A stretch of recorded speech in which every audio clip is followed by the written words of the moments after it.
Let's talk about Sun-Moon compatibility in Synastry.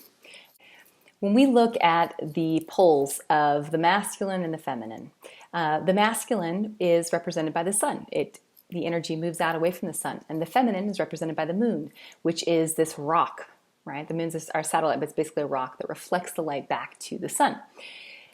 We have seen that ideally when the man's moon is in the same sign as the man's sun is in the same sign as the woman's moon, there is a natural simpatico. The man's unconscious idea of what the feminine is reflected through this woman's moon. All right. Also, there's something to be said for the man's expression of himself, just like the sun shines its light, casts its light out away from it in all directions. The man's expression of himself is reflected back by the female. She understands him, and she is a vessel for, in a sense, or a mirror for reflecting that back to him.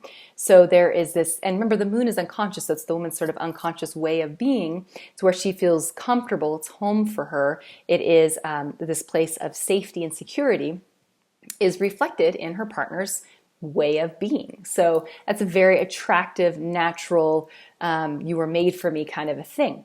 Now, you can also do it in reverse. If you've got a woman whose sun is in the same sign as her partner's moon, this can work as well, because it's like the way she is fits the man's sort of ideal. It's his inner unconscious feminine. This woman fits that ideal.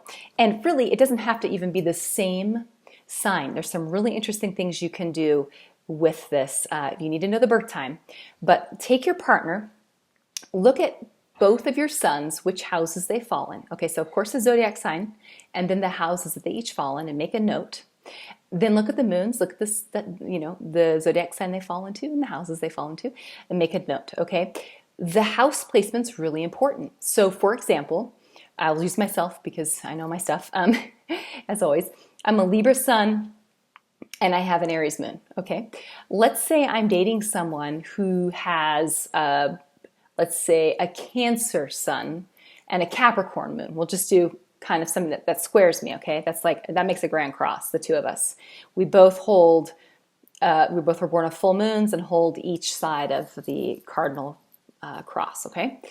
Now, that could be tricky, but if you were to place that man in, if you were to place his sun, for example, into the first house, he'd be a Cancer still, but he would feel like an Aries. Okay, he would express more like an Aries. He's still Cancer, but there's more of an aggression to him, and more of an assertiveness, more of an outward appearance of sort of that quickness and strength. Okay, and then let's say that moon of his moon can be, won't worry about that right now, but do you see, I have an Aries moon, my Aries moon will still, there's an attraction there, especially because my moon and this person's sun, they square one another, but because this person's sun is being seen through this lens, this Aries lens, it's kind of like I understand him. Plus, Cancer is ruled by the moon.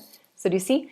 Cancer, sun, in the Aries house, and then I've got an Aries moon, which rules Cancer, in the 8th house, which is ruled by Mars, which that's sort of shared. The first house is ruled by Mars as well. So you see, you can kind of mix and match. Now, if you've got someone who, for example, has, I'm just going to throw something out there, I don't know, Moon and Leo in the 11th house, okay?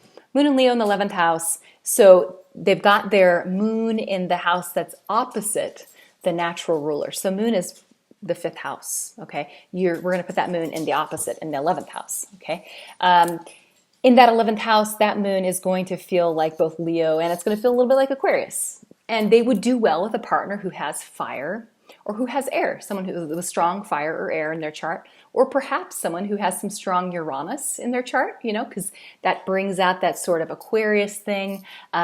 So do you see this language that we have with astrology? You can mix and match things. And whenever someone says, well, who's perfect for me? Well, I mean, we can play with that, but there are a lot of variations on the theme. Maybe you need someone that's very lunar, that has a strong moon in their chart. That could be a lot of things. That could be someone who's straight up a Cancer with a Cancer moon. That could be someone who just has a moon that is perhaps in the 4th house, or sun in the 4th house, or has these Cancer or lunar themes in their chart. Doesn't mean they have to be that exact zodiac sign on their sun sign, all right?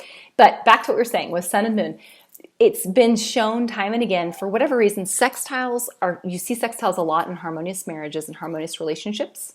It's like you have enough difference, but yet enough in common, enough difference to keep it interesting, but enough in common to have harmony. The worst would be if you're squaring one another. And this is not just sun signs. I'm talking moon, so moon to sun contacts. If there's squares between the moon and the sun, that's a tough one, because the partner who's the moon, emotionally, the way that sun person is, it's like they don't get this partner's emotional needs, okay? And this person's emotional instinctive reactions are going to not sit well with the sun sign person. So squares are tough. Now, again, I will say, you've got to look at the house placements. If you then place those moons, if you place that moon, this more sensitive moon that's getting squared by the sun, let's say you place this moon in that same house as this person's sun, just like I was saying earlier. So like me, I've got this Aries moon, right? But so we have to flip-flop it. So we'd have to say, let's put my Aries moon in the 4th house. That would make my Aries moon more like a Cancer Aries moon, and then I would get my Cancer partner. It's not a really good example. I need to use a sun sign like an Aries sun. So like an Aries sun, and let's say I have a Cancer moon.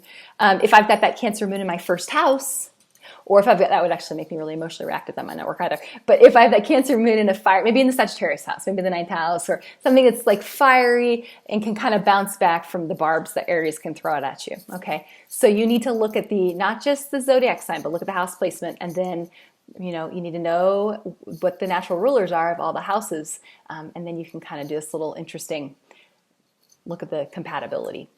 Anyway. Thus saith the Virgo Mercury. How to really analyze something to the depths. Okay, let's go on to Sun and Mercury.